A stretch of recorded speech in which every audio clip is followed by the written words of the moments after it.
September 1st, 2025. A year of possibility. The library is quiet and empty with everyone in the meeting, and the chairs are set in rows facing the projector. The one and only Don Cesar stands at the front, facing the rows of chairs with his hands in his pockets. Liz is standing next to him on his right. He looks pretty calm and cool as he speaks to the small group of gathered teachers. Michelle, Cara, and Tanya are sitting in the front row. Carla, Carole, and Craig are in the second row behind them. Hillary, Susan, and Margaret are in the third row, and lastly, in the back, the two paraprofessionals, Miss Paddock and Mr. Foster, are present.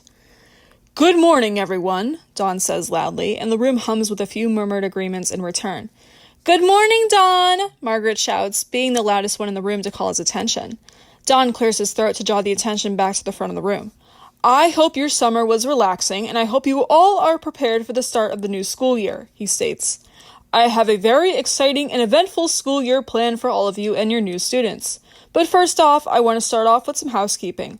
I will be introducing my back-to-school plan in this meeting, and most importantly, introduce some new staff members."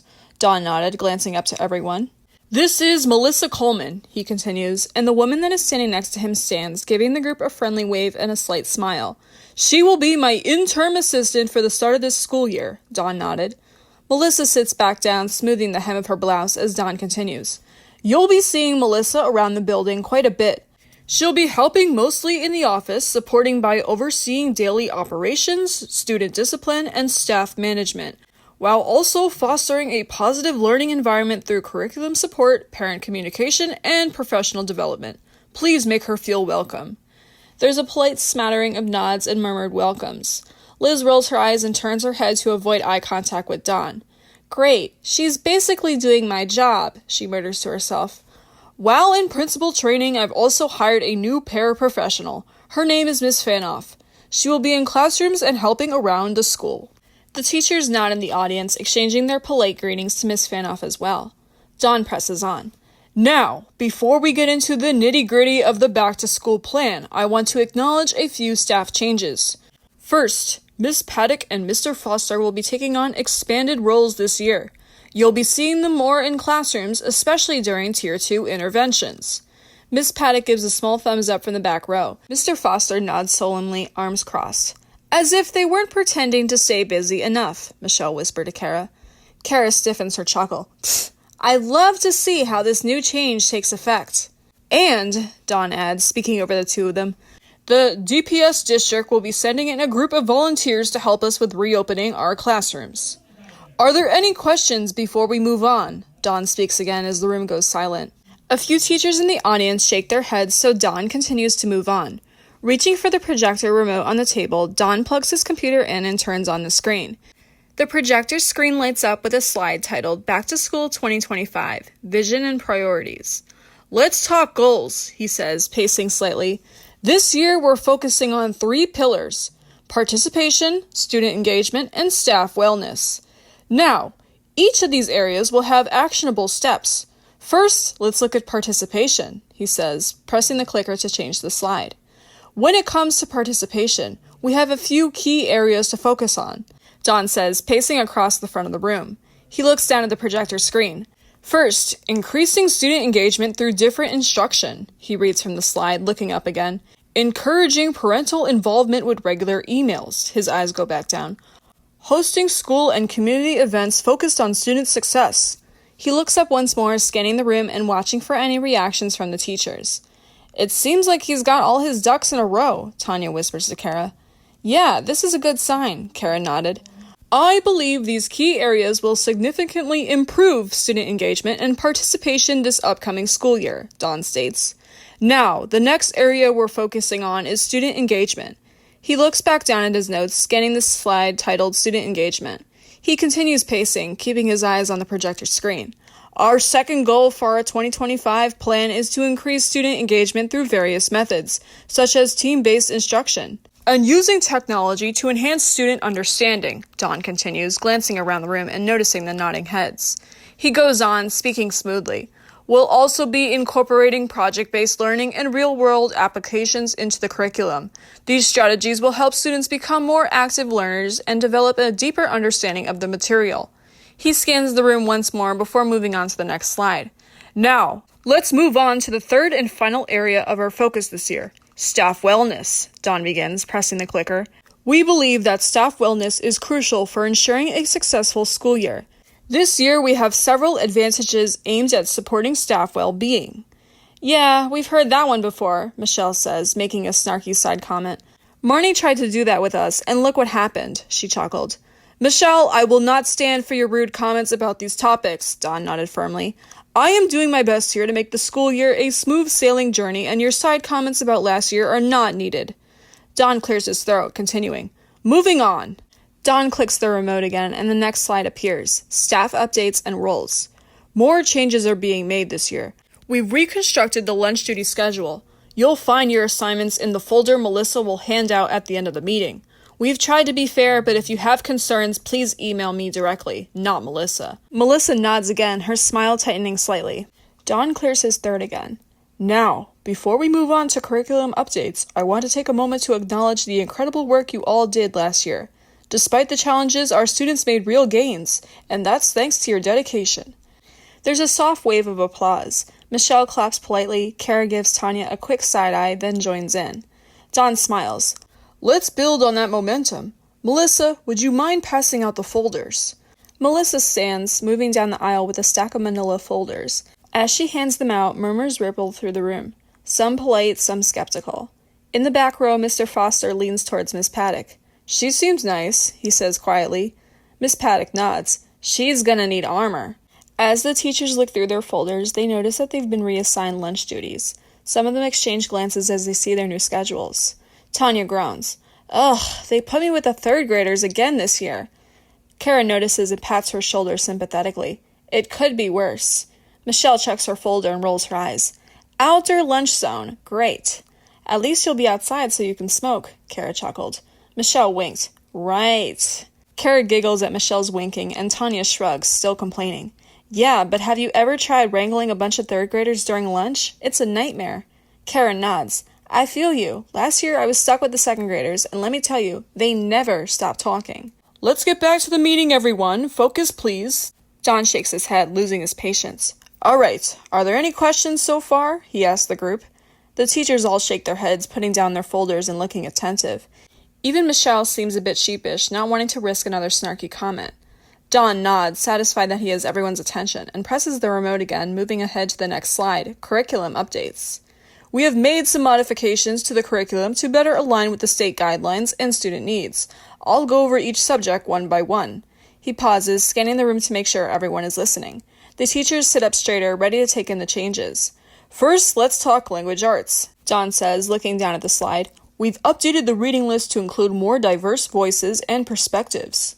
There's a nod of approval from Miss Paddock. About time, she whispers to Mr. Foster. Next, mathematics, Don continues. We're incorporating more real-world applications and hands-on learning. The teachers all nod again, some making notes on their folders. Don moves on to the next subject. Reader's Workshop will focus on reading comprehension and critical thinking skills. Mr. Foster nods in agreement, making eye contact with Miss Paddock again. Michelle interrupts Don for a brief second as she raises her hand. Don, these subjects aren't new to us. We've been teaching the same subjects for the past 10 years. Nothing's changing. She shakes her head in disgust. Now come on, Michelle, he says firmly. You don't even know what I'm going to say yet. This is my school, and this is the way I'm going to speak about the different kinds of subjects in this meeting. Please, let me continue. Michelle rolls her eyes but doesn't say anything else, crossing her arms and leaning back in her chair. Don takes a deep breath, trying to keep his cool in front of the group. Thank you for your interruption, Michelle, he says sarcastically. I was just getting to the new subjects. He glances down at the slide, scanning the list of subjects. We've added a few more specialties this year. Science, spelling, physical education, and an elective in art class. Some of the teachers look impressed, others just curious. Don smiles, pleased with the reaction.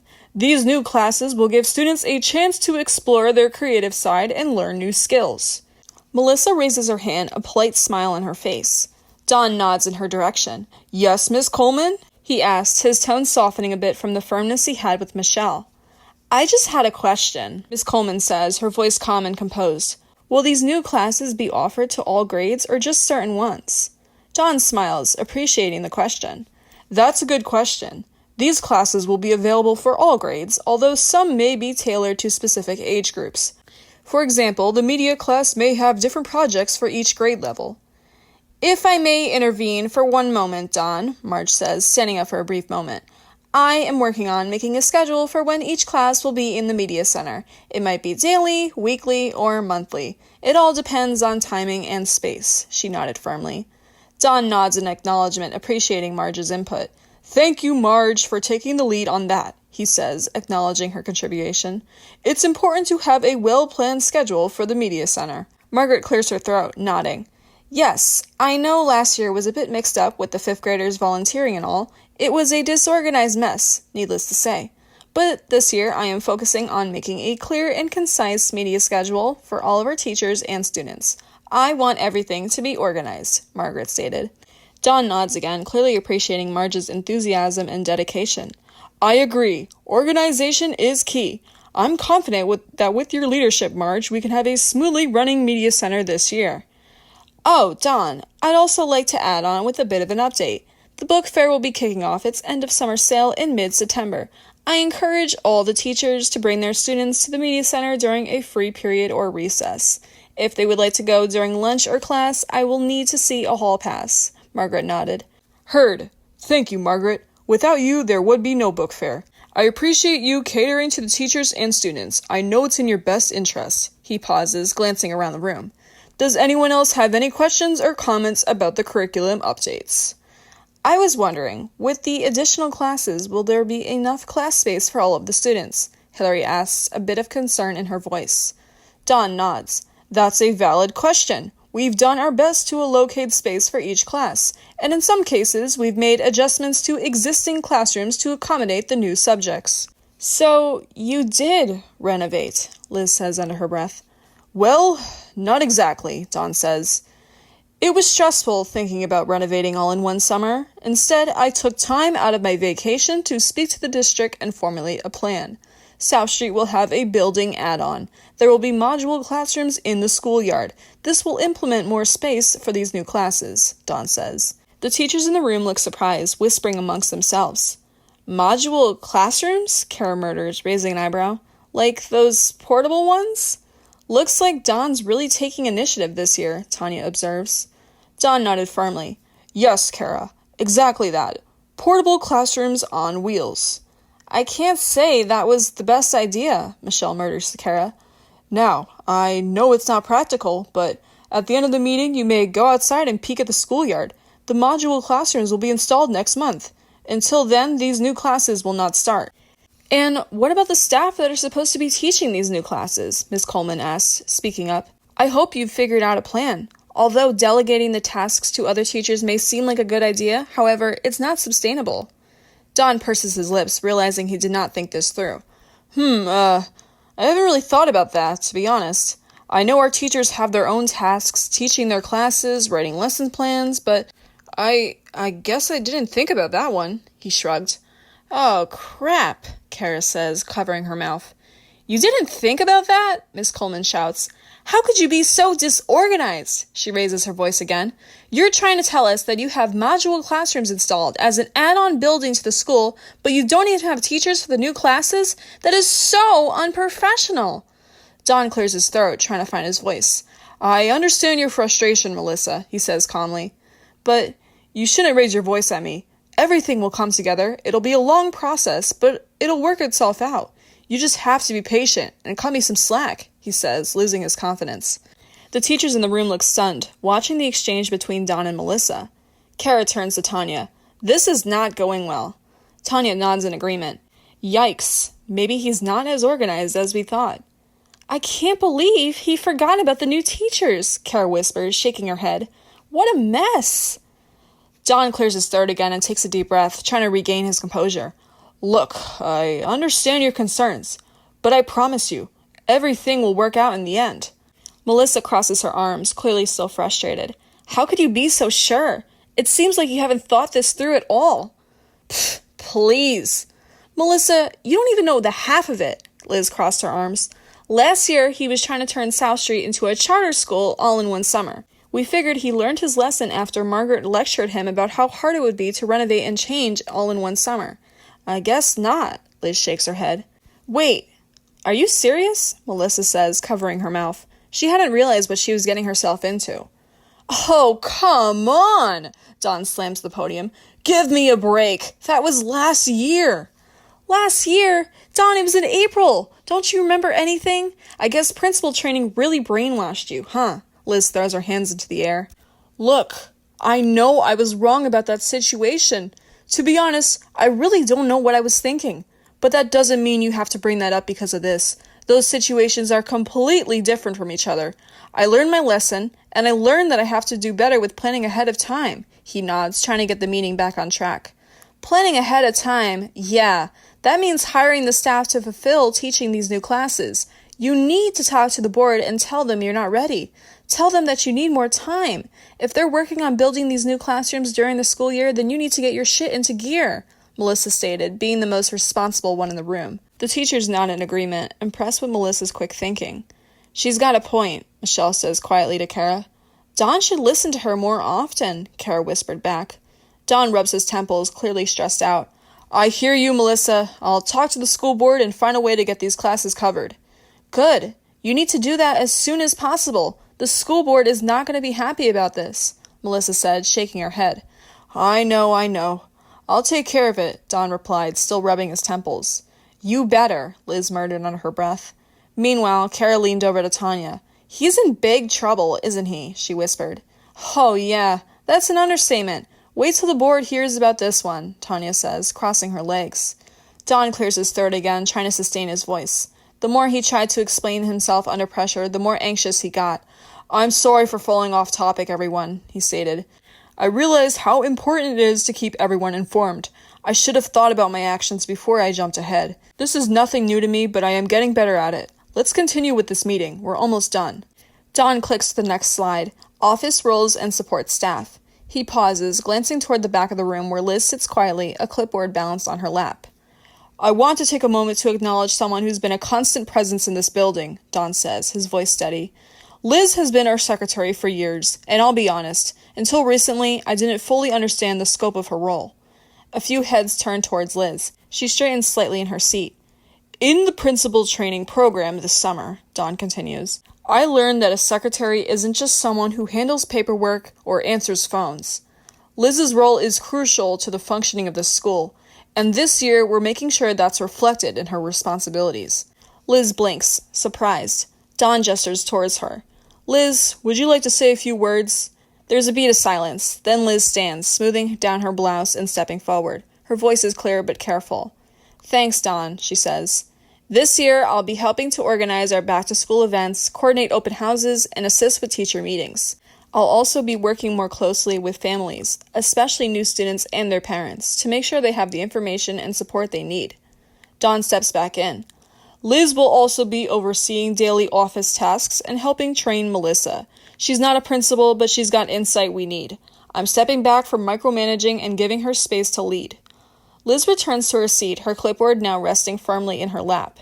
Melissa watches her closely, taking mental notes. And for the first time in a long while, Liz feels like she's not just in the room. She's part of the plan. Liz continued, this time addressing the room. If you need something, come to me. I want to be a bridge, not just between staff and administration, but between our school and the families we serve. Liz glances towards Melissa, continuing. I'll also be supporting Melissa as she gets settled. I may not have a fancy title, but I know this building, I know this community, and I know what works.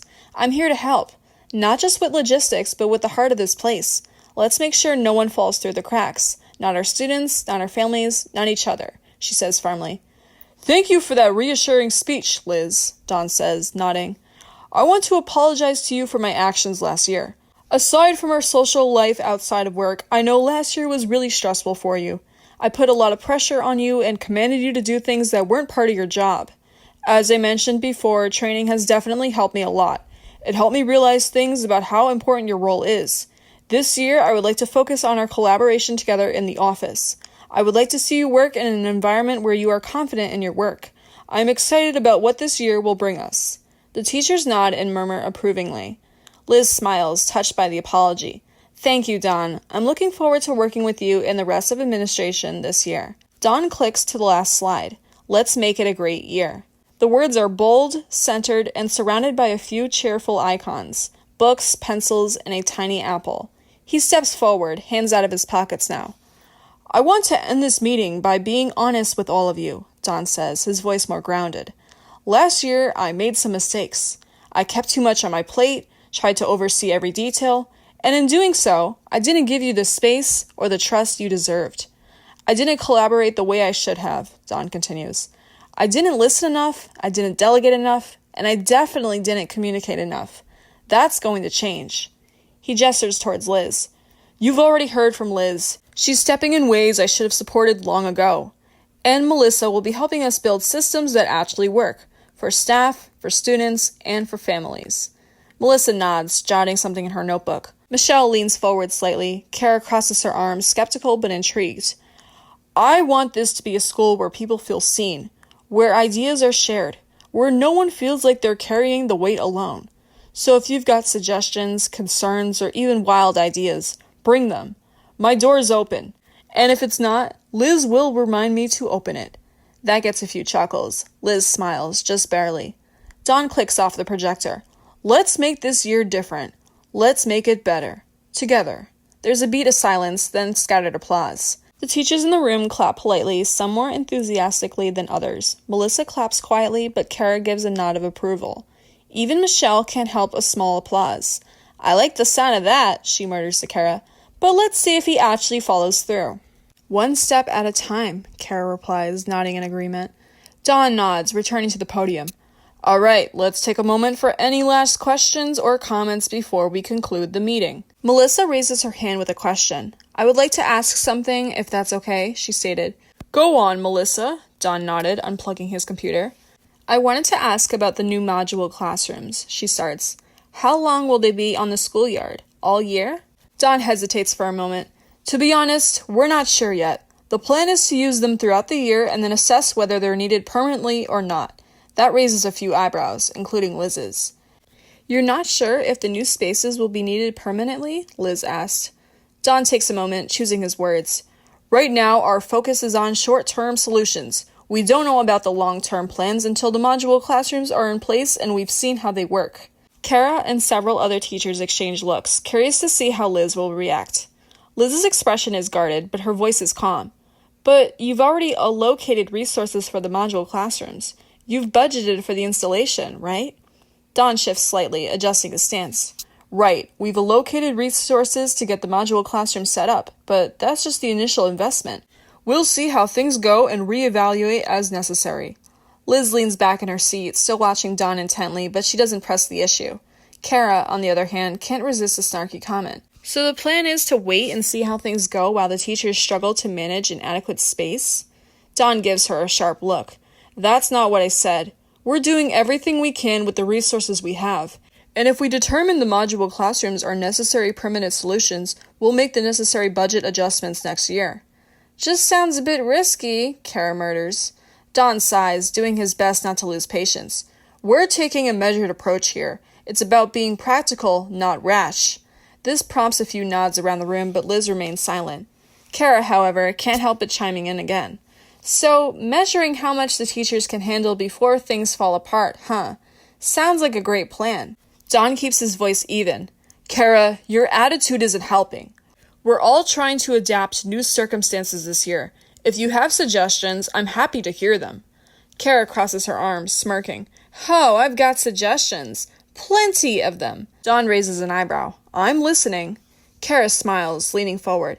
How about this for a suggestion? Instead of waiting until it's an emergency to make changes, why not consult with the staff before making decisions that directly affect us? Don glances around the room, seeing that Cara's comment has struck a chord with several teachers, including Liz. Don takes a deep breath, trying to keep the conversation focused. I hear your frustration, Cara. I really do. But these decisions weren't made lately. There were budget constraints, time constraints. Cara interrupts, clearly not satisfied. So we're stuck with band-aid solutions while you figure it out? That's not exactly reassuring. A few murmurs of agreement ripple through the group. Liz shifts in her seat, listening closely.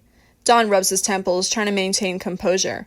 Like I said, we're doing the best we can with what we have. Cara scoffs, crossing her arms. Spare me. Doing the best you can is just another way of saying we're too cheap to make actual investments that would benefit the school in the long run. You have the money, Dawn, Liz speaks up. You're just not using it wisely.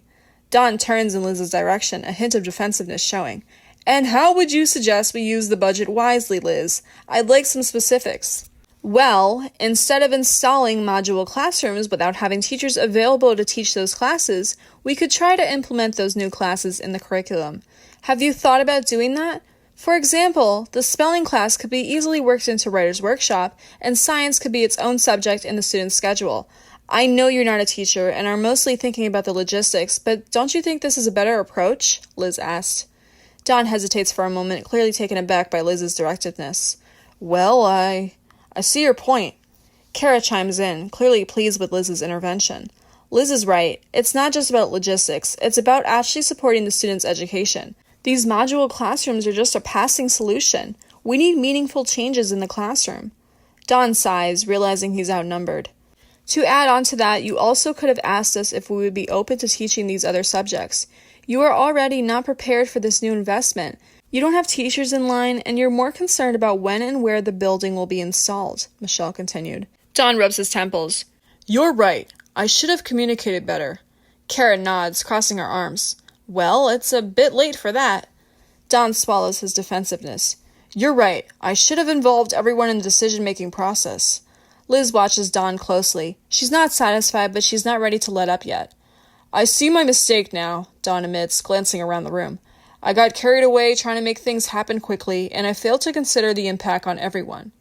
Liz leans forward, still skeptical but willing to hear him out. Go on. Dawn takes a deep breath, determined to find resolution. I know I messed up. I got tunnel vision and didn't communicate enough. But I want you to know that I'm listening now. I want to make things right. Several teachers, including Liz, exchange glances. They're still unsure, but they're willing to listen. What do you propose? Cara asked, her arms still crossed. For starters, I will voice the concern to the board and I will tell them that instead of having modular classrooms installed, I will work with all of you to implement these new subjects in your classes. You all brought up some very good points, and I should have considered them earlier and thought more about the future of our students. It's my fault, and I take full responsibility for it. I apologize for the misunderstanding, Dawn says. There's a moment of silence as the teachers process Dawn's words. Some, like Michelle and Cara, seem skeptical, but Liz has a more thoughtful expression on her face. So you're willing to reevaluate these plans? Liz asked, her tone careful but hopeful. Dawn nodded. Yes, I am fully committed to reevaluating these plans. I want this school year to pass through smoothly, but I need everyone's guidance and collaboration in order to do so. Cara taps her fingers on the table. How do we know you'll actually follow through this time? Dawn takes a breath, understanding her skepticism. I understand your concern, but I give you my word that I will take all of your concerns into account and communicate with all of you throughout the decision-making process from here on out. The room is silent. A few teachers exchange glances, but no one raises their hand or speaks up. It's clear that the group has nothing further to discuss. All right then, Dawn nods, sensing the silence. Meeting adjourned. Thank you all for your time and your insights. The teachers file out of the room, some chatting amongst themselves, some silent in thought. Meanwhile, Liz, Melissa, and Dawn stay in the now quiet room. The door closes softly behind the departing teachers. Once the room has cleared, the three of them let out a collective sigh. Well, that was, Melissa starts, trying to find the right word. Overwhelming? Liz offers with a small laugh. It was your first meeting with everyone, Dawn says, collecting his notes off the podium. Things should go more smoothly from here, he says. Tomorrow is teacher pre-opening day. There will be a lecture later into the afternoon, but the day will be mostly focused on the teachers getting their classrooms ready for the first day, Dawn announces to them. He leads the two of them out of the library and back down to the office. That sounds manageable, Melissa nods, adjusting her glasses. As they reach the office, Dawn sets his bag down on his desk and turns to face Melissa and Liz. I'm going to head home and go over these notes for a bit, he says. But I just wanted to thank you two for your input today. I really appreciate the constructive feedback. Liz crosses her arms. Yeah, well, it's about time you realized you needed us. Dawn rolls his eyes, amused by her arrogance. I think I'm well aware of my place, thank you very much. He sits down behind his desk, still smirking. As the week progresses, Liz and Michelle notice Dawn's positive changes, slowly seeing small improvements in his working style. He's more collaborative and open to listening, taking their feedback into consideration. While Don can still be stubborn at times, Liz and Melissa appreciate the effort he's putting in to improve as a leader. Despite their rocky start, there's a sense of cautious optimism for the new school year. As they head into the first day with students, they hope to keep working together to create a positive environment for both teachers and students alike.